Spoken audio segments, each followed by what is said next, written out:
मौत के मुंह से वापस आई हैं आप, मगर फिर भी शुरू होना खत्म नहीं करेंगी। क्या हुआ है मुझे? अच्छी भली तो हूँ। अच्छी भली होती तो ये रिपोर्ट्स का ये हाल होता ना। चल जा। लोग खून दे रहे हैं, यहाँ तक नौबत आ गई, अब तो एहसास कर लें अम्मा।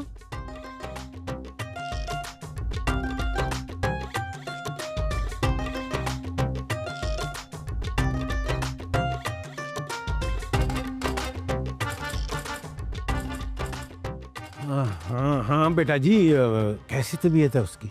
ठीक है अब्बा जी। अब वो इसका मतलब कि फिर बच गई चुड़ैल। जी हाँ, वैसे बेटा जी आपने इंसानियत की आज मिसाल कायम कर दी। मुझे आप पे फख्र है। इंसान को ऐसे ही होना चाहिए, अगर वो किसी की मदद कर सकता है और वो करना चाहता है तो उसको करनी चाहिए, चाहे वो फिर दुश्मन मेहरनिसाई क्यों ना। मैं थोड़ा सा आराम कर लूँ। हाँ हाँ जाओ, आप आराम करो।